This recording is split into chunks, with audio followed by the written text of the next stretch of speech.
Já vamos no sexto tijolo desta ponte, o mesmo é dizer que estamos no sexto episódio do Ponte Europa e hoje contamos com a presença de alguém que nasceu longe, muito longe, fora da Europa, em Moçambique. É investigadora e professora universitária, foi deputada, ministra e é desde 2019 eurodeputada. Adora viajar e cozinhar, mas é mais conhecida pelo muito que fez pela modernização da administração pública. Foi responsável pela emissão do cartão de cidadão, pelo licenciamento zero. Por isso vamos ter aqui um grande desafio, o de tornar esta conversa o mais simplex possível. Maria Manuela Leitão Marques, muito bem-vinda. Então é por causa de si que andamos todos com um cartão de cidadão? Sim, ajudei um bocadinho a reunir vários cartões num só e a tornar o cartão mais fashion, mais moderno, mais pequenino, mais eletrónico, com menos dados, mas mais eficaz e mais seguro também, que esse também era um dos problemas que tínhamos.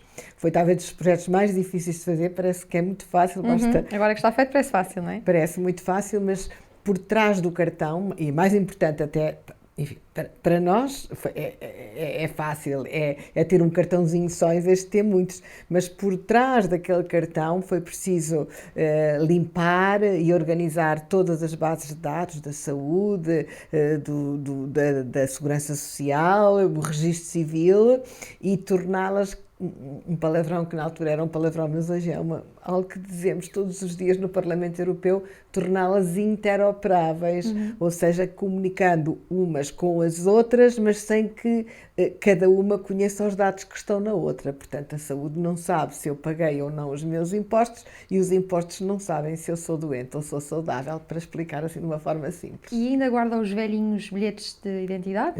Não sei, acho que ainda lá está, ainda está aquele do livrinho, que foi o meu primeiro bilhete de identidade, era um livrinho, já não existe, com certeza, e lembro-me muito bem, meu pai foi-me buscar para tirar o primeiro bilhete de identidade, que era indispensável para chamar de fazermos o exame da quarta classe. Era uma grande promoção ter o bilhete de identidade. O cartão de cidadão que esteve para chamar-se cartão único, não é? Esteve para chamar-se cartão único, foi assim que foi anunciado, só que a sigla não era muito favorável. Muito simpática, assim. Como dizia, quando as coisas ficam simples, esquecemos-nos de que em tempos foram difíceis. Como é que resumiria o Simplex para quem não se lembra, para as gerações mais novas, por exemplo? O Simplex foi, para mim, foi um dos grandes projetos da minha vida. O cartão de cidadão e outros projetos, como disse aí, o licenciamento zero, que também não foi fácil, mas o programa em si é que foi um grande projeto, porque a mim diziam-me, isto foi em 2006, o primeiro Simplex, e a mim diziam-me, não vais durar muito tempo em Lisboa, não tardas, estás cá de volta, porque isso é uma missão impossível, porque a administração não gosta de mudar, e não gosta, é verdade, isso é um programa muito ousado, muito ambicioso, com tantas medidas, com tantos serviços públicos envolvidos. Portanto, vai ser um fracasso e eu até, só uma petite histoire, eu lembro na altura de ter convencido o atual Primeiro-Ministro, António Costa, que era o meu ministro, vamos convidar a OCDE para seguir o programa, porque se correr bem, correu bem, se correr mal, eles vão dizer porque é que correu mal e como é que podemos fazer melhor. E eu disse, bem, se você acha que sim, vá lá, mas isso é uma jogada de risco, porque a gente não sabe se vai correr bem. Não sabemos, mas vamos arriscar. E, portanto, antes de terminar o primeiro programa, nós já tínhamos a OCDE a avaliar o programa. Enfim, correu bem o primeiro. Tivemos, já não me lembro, 80 e tal medidas. Nunca fizemos 100%, mas tivemos uma percentagem significativa. E, por estranho que pareça, foi muito mais fácil nos anos seguintes, porque convencemos muitos serviços da administração pública, uns mais do que outros, de que valia a pena a mudança. E para provar que não há impossíveis, António Costa ofereceu-lhe uma vaquinha voadora, ainda aguarda? Porque quando a gente dizia a António Costa, era muito frequente eu dizer-lhe, António, é impossível, um ano para fazer o cartão de cidadão, é impossível, não dá. Olha, fui à Bélgica, eles disseram que nem 10 anos, nem daqui a 10 anos eu estou a emitir o primeiro cartão, que eles tinham tido um projeto apenas de modernização do bilhete de identidade, sem agregar os outros números, né, os outros serviços, e tinha demorado 8, e eles diziam, você com esse projeto tão ambicioso, nem 10, nem daqui a 10 está a emitir o primeiro cartão. E eu cheguei muito preocupada, entrei no gabinete e ele disse, impossível, não há. Vá para lá para o seu gabinete, vá lá trabalhar e depois vamos ver se é impossível. E um dia descobriu aquela vaca, impossível só as vacas voarem, dizia ele. e um dia descobriu aquela brinquedo. Ainda a tem? Tem, está comigo em Bruxelas. Está em Bruxelas. Está pousadinha, porque lá os impossíveis... Sempre que tiver uma missão impossível, olha para ver. E acha que estamos a precisar de novas medidas de Simplex atualmente? Sempre, precisamos sempre, porque mesmo o cartão já teve que ser revisto, provavelmente vamos ficar sem cartão, com a carteira não vamos precisar de cartão para nada, que identificamos com a nossa biometria, escusamos de andar com cartões, os cartões têm a vida contada e a identificação vai ser muito mais simples e, portanto, mesmo aquilo que era novo há 10 anos, ou há 4, ou há 3, pode ficar desatualizado, portanto... Estamos sempre a precisar de inovar na administração pública, tal como no setor privado. A tecnologia é uma área que a Maria Manuel gosta muito, não é? É fácil para uma mulher envolver-se nestas áreas que ainda estão, apesar de tudo, muito masculinizadas. Sim, dominadas por homens. Eu gosto da tecnologia como instrumento. Eu não sou uma engenheira, portanto não domino a tecnologia, não sei programar, mas gosto de perceber como é que a tecnologia nos pode ajudar, no meu caso, a melhorar a administração pública e, portanto, para perceber como é que ela nos pode ajudar, temos que perceber como é que ela funciona. Portanto, tive que perceber o que é que era uma plataforma de interoperabilidade. Para mim, mandei vir livros, fui estudar, perguntar, para perceber, não para programar, mas para perceber como é que isso nos pode ajudar. É muito importante, não é? Por exemplo, tarifa social de energia, para dar outro exemplo, em vez de eu ter que a solicitar, através da interoperabilidade, percebe-se que eu sou uma pessoa cujo rendimento me dá direito a ter aquele benefício e ele ser-me automaticamente atribuído. Portanto, a ideia da tecnologia, eu costumava dizer, era que o Estado não nos incomode, não é? A perguntar aquilo que já sabe. Sei que adora viajar e já esteve em quase todo o lado. Costuma estar atenta às Cozinhar e dançar foi a única coisa que não disse há bocado, que eu Falta adoro dançar. Ainda vou pôr aqui a dar um pezinho de dança. Mas quando viaja, lembra-se da primeira viagem que fez e a primeira viagem que a fez despertar a primeira viagem não me lembro, porque eu fiz com 17 dias, vim de Moçambique para cá, essa não me lembro. Mas depois lembro-me das viagens que fazia. Eu vivia em Moçambique muito tempo, não é? Meu pai era lá médico, e vinhamos de 4 em 4, ou de 5 em 5, ou de 6 em 6, vinhamos a Portugal e vinhamos de barco. A minha mãe tinha muito medo de andar de avião, por causa de uma história familiar, de um tio que morreu no desastre de aviação, enfim.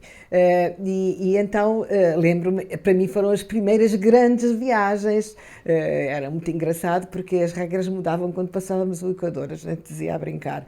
Nós vivíamos em África, nós vivíamos um ambiente de muita liberdade, em termos não apenas o clima suscita uma roupa muito mais leve, mas também porque Moçambique tinha um pouco de influência inglesa por causa dos vizinhos, das colónias vizinhas, a África do Sul e a Rodésia então, agora o Zimbábue, a República Sul-Africana, e portanto as regras eram mais liberais, nós saíamos sozinhas, ao cinema sozinhas, enfim, e a minha mãe mudava as regras quando chegávamos cá. Portanto, para nós Portugal era uma prisão, nós adorávamos voltar outra vez e voltar à nossa liberdade. Essa foi a primeira viagem, depois fiz viagens de todas as maneiras, de campismo selvagem, Isso tem a ver com a sua curiosidade? Eu acho que a curiosidade das viagens vem do meu pai. O meu pai era de Coimbra e foi para a tropa em Timor a seguir à ocupação japonesa. E de Timor passou por África, e que lhe veio depois o gosto de ir para a África, foi à Austrália, foi a Hong Kong, foi a Macau, foi à Índia, regressou pelo Canal de Suez e acho que nos contava histórias magníficas de toda essa viagem, que para ele deve ter sido um fascínio, e eu acho que ficou-nos aí, a ele ficou um gosto enorme de viajar, acho que herdei daí. Herdou do seu pai. Não dá para viajar sem mala, por mais simplex que sejamos a arrumar a tralha dentro da mala. Posso abrir a sua para ver o que é que nos trouxe? Trouxe-lhe uma mala que eu agora vivo em mobilidade, não é? Eu vivo em mobilidade porque uma semana por mês eu vou para Estrasburgo, depois há outras semanas que vou em missão, depois venho a Portugal, e eu vivo em mobilidade. Portanto, esses objetos não são objetos que viajem comigo nas minhas viagens. Nem este batom? o único que viaja sempre. É um batom, imagino que posso abrir para ver a cor? Pode Qual é abrir. a sua cor? É um batom É um vermelho. vermelho. É um batom vermelho e essa é algo que viaja sempre comigo em qualquer momento na carteira e vem de uma história de uma tia que eu adorava, que infelizmente já não está cá. Que ensinou a meter o batom nos lábios. Que ensinou, não só, ela vigiava se eu trazia batom nos lábios. Se ela me via na televisão ou num podcast como este que estamos aqui a gravar sem batom, e ela era muito atenta àquilo que eu fazia, muito, muito minha amiga, dizia: querida, então batom, tens que pôr batom, esquece o resto, mas o batom, não quero Um batom vermelho. Um batom vermelho, sempre batom. Até aos 100 anos ela usou batom vermelho, de resto era sempre a prenda que eu depois lhe dava nos anos, um batom novo, e foi com ela que eu aprendi a usar. Então, juntou-se ao movimento do batom vermelho. Exatamente, para mim foi muito fácil juntar-me ao movimento do batom vermelho, porque pronto, tinha isso e ela meteu-me este vício do batom vermelho. Tem aqui um livro chamado Happy City. Trouxe esse, mas é uma coisa que eu também aprendi com um amigo meu que era um professor de uma faculdade belga, da Universidade Católica de Lovaina, e que foi presidente da Associação Internacional de Direito Económico, de que eu fui vice-presidente. E trabalhámos muito tempo, fomos à Argentina, ao Congo juntos, andámos pelo mundo, muitas viagens interessantes que fizemos juntos, e eu perguntava-lhe muitas vezes ao Bernardo como é que tu consegues fazer tanta coisa, porque ele era um advogado de sucesso, muito, muito bem sucedido, um advogado de patentes, portanto um advogado que ia da China. Eu andava pelo mundo, era professora em Lovaina, era presidente da associação e tinha sempre tempo para ela. Eu dizia: como é que com o tempo? Como é que tu geras o teu tempo? E ele dizia: quando estou a trabalhar, não perco um minuto. E quando estou de férias, estou de férias. E eu aproveitei, então, agora nesta vida em mobilidade, a aproveitar muito bem o meu tempo. Portanto, as viagens, não é? As viagens. Se eu estou no aeroporto, eu levo um relatório para ler naquela hora entre o check-in e entrar no avião. Durante o avião eu trago sempre trabalho para fazer e o avião é ótimo, porque o avião ninguém telefona e permite-nos concentrar, organizar as ideias. Eu trago sempre trabalho, eu escrevo o artigo que tenho que fazer para o Jornal de Notícias, ou trago o meu livro, eu trago sempre trabalho para fazer, um relatório para ver. Mas neste caso é literatura, Não é bem literatura, este caso é um meio, porque este caso é o livro que eu ando a ver agora, como estamos em eleições autárquicas, isso fala muito das autarquias, que é um livro sobre como transformar as cidades. Eu acho que antes do Covid isso já era verdade, depois do Covid tornou-se mais verdade que as cidades não estão desenhadas para serem sítios felizes. Exatamente, para serem sítios felizes. A quem é que acha que esse livro caía melhor? A Fernando Medina ou a Carlos Moedas? Acho que ambos gostariam de o ler. E acho que ambos deveriam lê-lo. Fica a sugestão. Até talvez ao Primeiro-Ministro. Fica a sugestão, porque eu vou voltar aqui a meter dentro da sua mala. E temos aqui também uma caneta, muito tecnológica. Sim, temos uma caneta muito tecnológica, porque se tornou um objeto indispensável.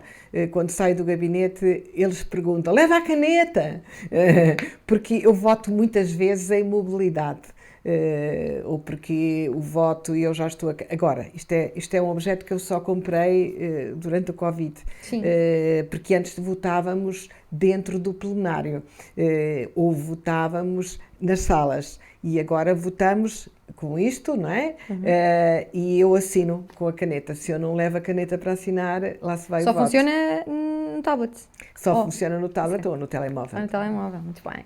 Mas a minha está aparelhada com o tablet. Vamos aqui voltar a metê-la na mala. Se eu me esqueço da caneta, lá vai o voto. Espera aí, que não tem aqui nenhum objeto de Moçambique.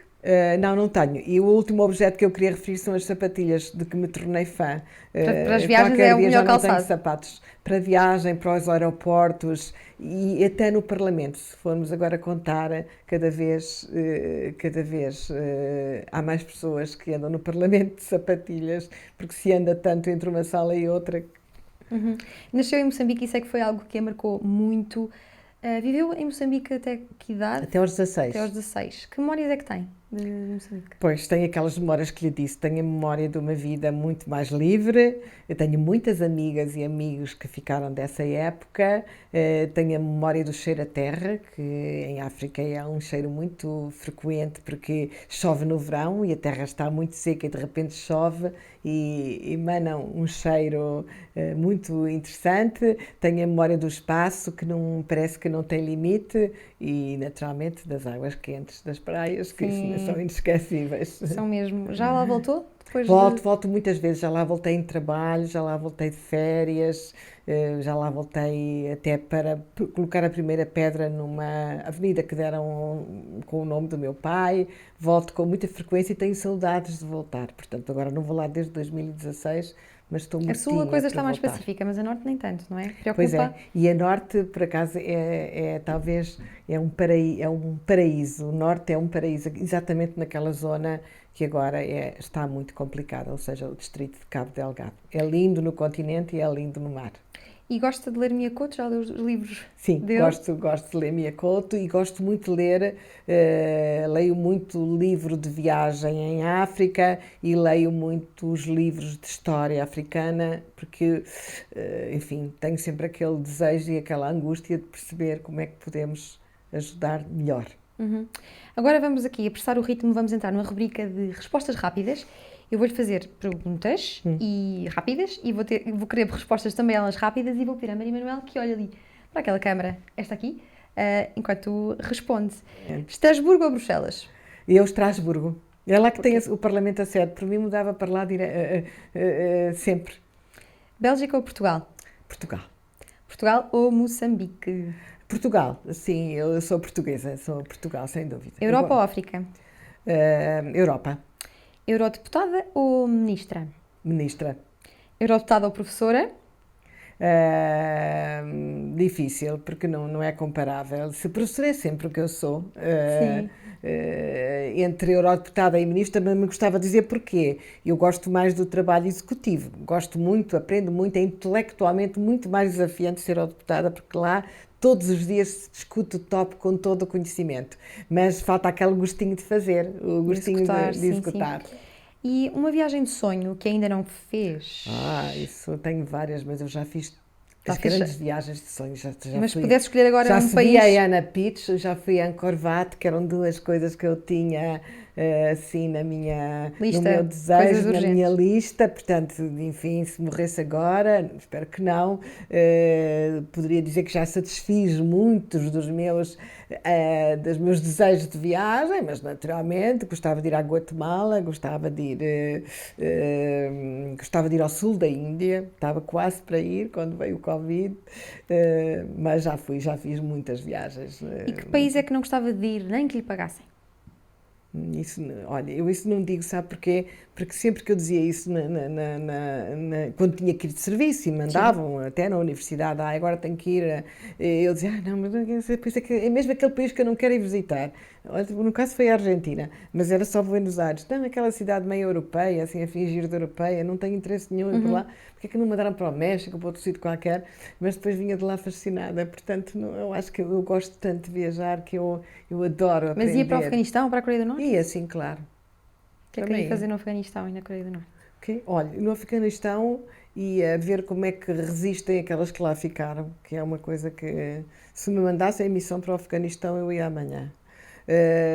E Coreia do Norte é aquele país que, na verdade, olha, pronto, deu-me um bom. Eu já estive na Coreia do Sul e manifestamente diferente. Manifestamente, se tivesse que dizer aquele país que eu não quero ir, é mesmo a Coreia do Norte.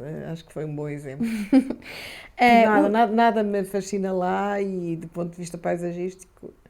E depois, sobretudo, porque a única coisa que eu gostava de perceber é como é que as pessoas vivem com o regime. Mas essa é aquela que eu vou, de certeza, nunca conseguir perceber, porque, naturalmente, não falo coreano. União ou cooperação?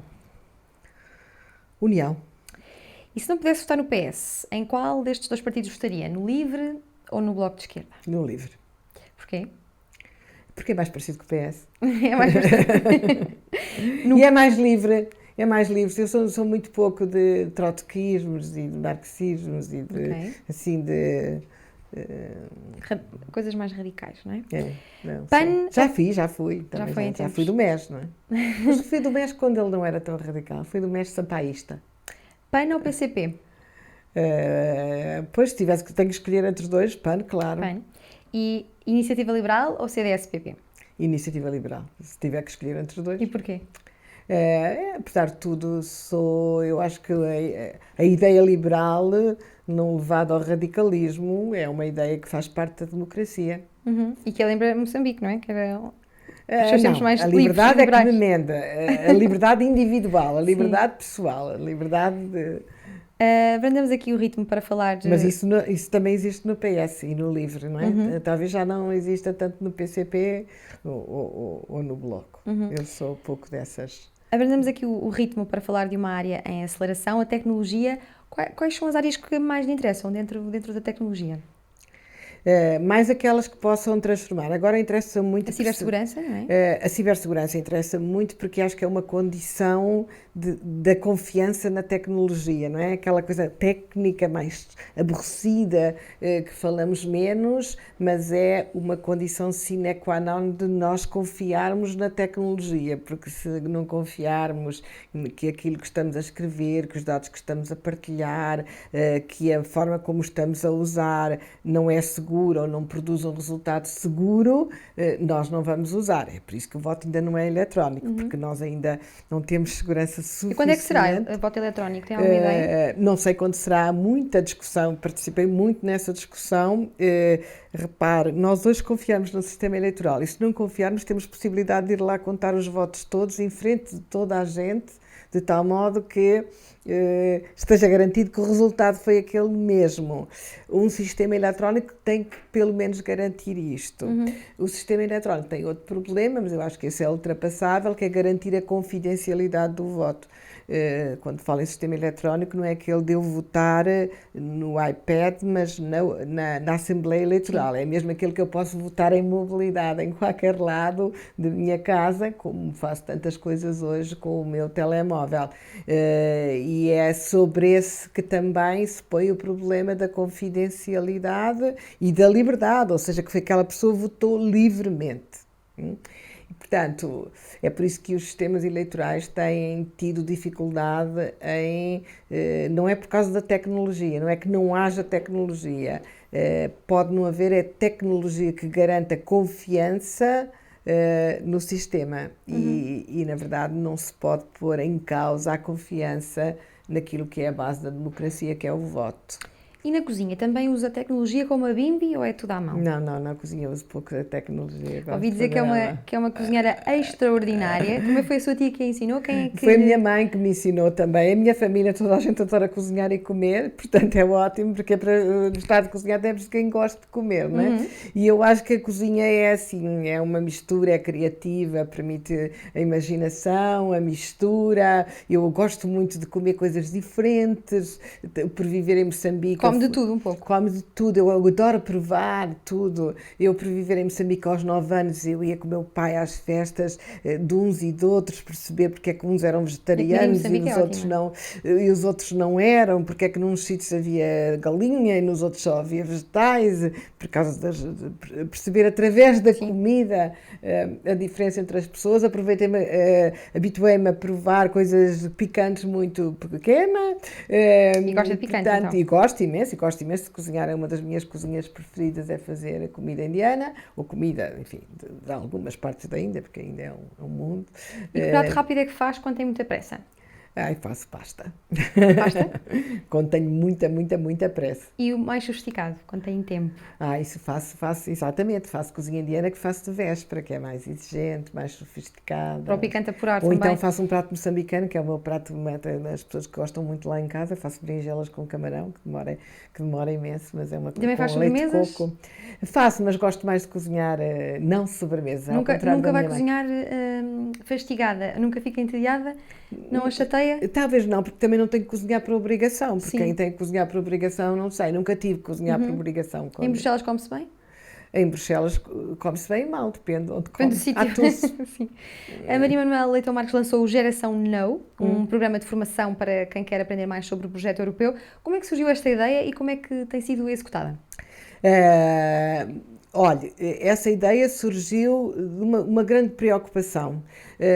Estamos aqui, mas isto é uma exceção, uma ponte para a Europa, não é? Uma ponte Europa. Há muitas para construir, estamos aqui não é? a pôr tijolos.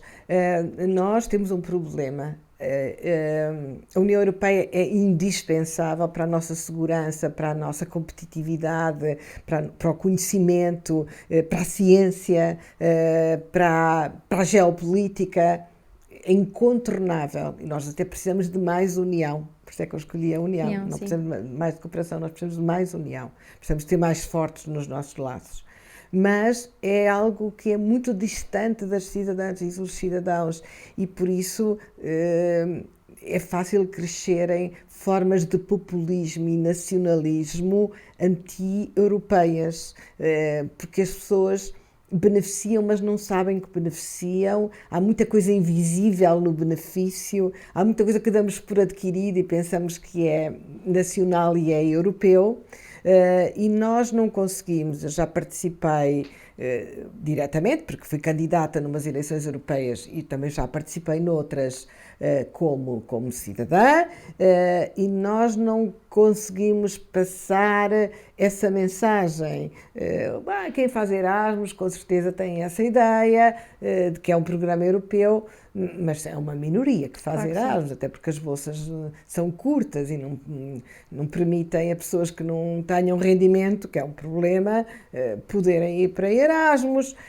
Agora criámos o programa ALMA, foi anunciado pela Presidente da Comissão no discurso sobre o Estado da União, para estender esta mobilidade a outras pessoas, mas dificilmente às vezes temos essa sensação. Então a geração Now foi o meu contributo para passar a mensagem da Europa fora das campanhas eleitorais. Trabalhar a mensagem europeia e lancei a ideia e pensei, pronto, até pensei assim, com certeza não vai haver gente interessada, mas também só eram 20 lugares, não era muito difícil, mas se não houver, não houve. E eu tive mais de 700 candidaturas e foi muito difícil selecionar, porque tive gente interessadíssima, gente muito interessante nos seus currículos e as 20, eu alarguei para 25, eu alarguei o máximo que podia. Sim. E isso foi para mim uma surpresa, uma agradável surpresa, e tem sido uma coisa interessantíssima o trabalho que temos feito. Há de facto algumas pessoas muito interessadas no projeto europeu, mas é um nicho. Porquê que acha que mesmo a nossa comunidade política em Portugal sabe tão pouco sobre o Parlamento Europeu, por exemplo? Talvez porque estamos longe, talvez porque não é fácil perceber as instituições europeias e como funcionam, não é? Elas são muito complexas e é muito difícil de estar a explicar, mas não é impossível. Mas não é fácil explicar, e porque eu acho que as pessoas, e bem, é natural, é da vida, aquele poder democrático que conhecem melhor é o do Presidente da Junta de Freguesia. Ainda anteontem tive a oportunidade de dizer, esse é aqueles que nós queixamos-nos ao Presidente da Junta de Freguesia do que é a competência dele, que raramente é, do que é a competência da Câmara, do que é a competência do Governo e às vezes talvez até do que é a competência da União Europeia.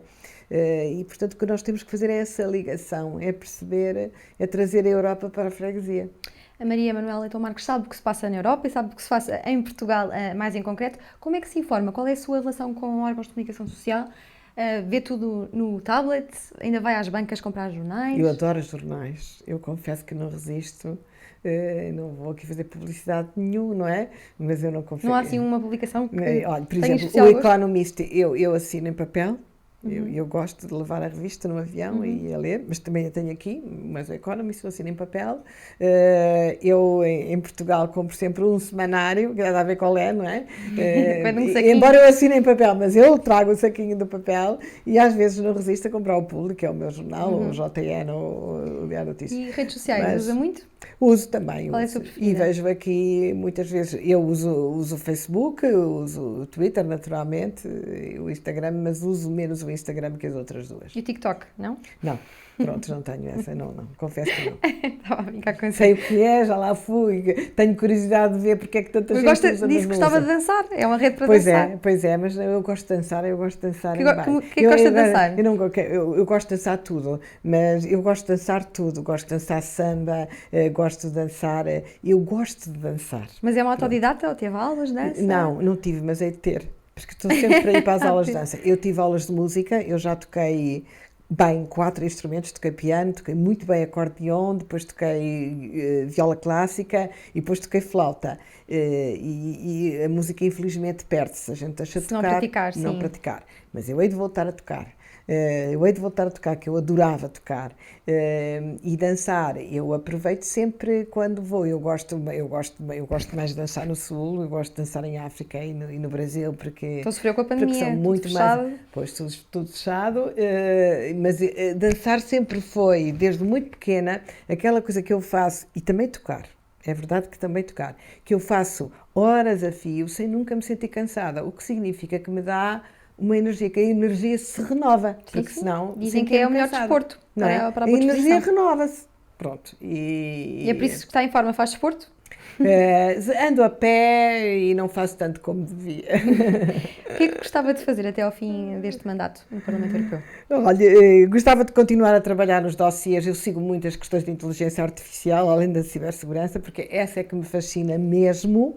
Como é que vai ser uma tecnologia completamente disruptiva, vai tocar nas nossas profissões todas, vai tocar na medicina de uma forma super disruptiva, ou seja, nós vamos ficar muito mais para aquilo que é humano e muito menos para aquilo que são tarefas mais tecnológicas, vamos ficar para o bom gosto, para as artes, para a criatividade, para a dança, para a música, para as pessoas no seu conjunto, para o bem-estar das pessoas e menos para aquilo que as máquinas vão fazer melhor com muita informação para trás.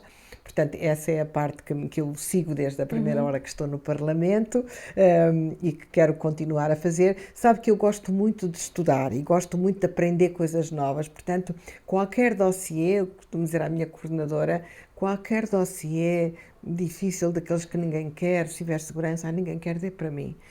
Alfândegas, ninguém quer, dê para mim, que eu gosto. Mas Também tem um nós plano para a igualdade de género, também Sim, e ocupa neste sigo as momento. questões da igualdade de género. Aí são as questões Aí mais estamos muito difíceis. atrasados, não é? São as questões mais difíceis. O problema é que não é só. Há as coisas em que estamos atrasados. Veja, hoje os números do público, tão poucas mulheres candidatas a presidentes de juntas de freguesia e de presidentes do município. Temos de perceber porque é que isso acontece. Portanto, há as coisas em que estamos mal, mas estamos a progredir, são mais do que já foram, não é? Depois há as coisas em que eu temo que estejamos a recuar. Não é? Quando a gente vê a decisão do Texas sobre o aborto, sobre as questões da saúde sexual e reprodutiva na Polónia, são aqueles direitos que nós pensávamos que já estão adquiridos, isto agora só pode melhorar, mas onde podemos recuar, portanto que temos que defender. E depois, por exemplo, foi o meu último relatório, que eu emendei, como se diz no Parlamento Europeu, fiz as emendas na semana passada, que é o resto do mundo, não é? Porque nós às vezes queixamos-nos aqui na Europa, mas quando olhamos para a África ou quando olhamos agora para o Afeganistão, pensamos que ainda há no mundo mulheres que não têm direito de ir à escola, direito de escolher com quem se casam, com quem vivem o resto da sua vida. E estas coisas deixam-me arrepiada. E, portanto, gostei muito de ser relatora sombra neste relatório, porque é para incorporar na política externa da União Europeia as questões de igualdade de género. Ou seja, quando ajudamos um determinado país africano, também tínhamos em conta o impacto dessa ajuda no acesso das meninas, das raparigas à educação, na igualdade, e isso é muito importante. Mas olhando para trás para a sua educação, o que é que acha que a fez, o que a empurrou para ser ativa politicamente enquanto mulher? Isso é engraçado. Bem, acho que o meu pai ajudou muito, porque o pai era uma pessoa de esquerda e sempre nos ajudou a ter cultura política. Quando entrei na universidade tinha cultura política, não vou dizer que tinha muita cultura política, mas tinha alguma cultura política.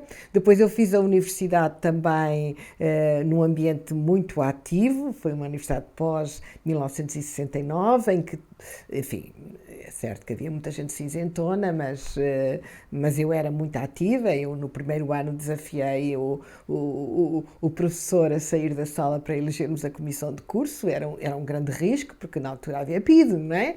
Isso sabíamos. Eu sabia que nunca seria funcionária pública, porque eu era a melhor aluna do meu curso, mas sabia que não teria nenhuma hipótese de ficar a dar aulas na minha universidade, nunca seria contratada, porque, enfim, já tinha assinado muita coisa, já me tinha manifestado muitas vezes e, portanto, a minha ficha estava marcada, não é? E na altura não se podia ser funcionário se não tivesse sem um parecer limpo da polícia política e, portanto, eu acho que para mim foi não necessariamente ser membro do governo, eu acho que isso foi por um acaso, porque a minha vida eu escolhi ser professora universitária em nome da liberdade, de fazer o que me apetecia, de ter mais liberdade, talvez muito menos dinheiro, mas muito mais liberdade, e nunca me arrependi.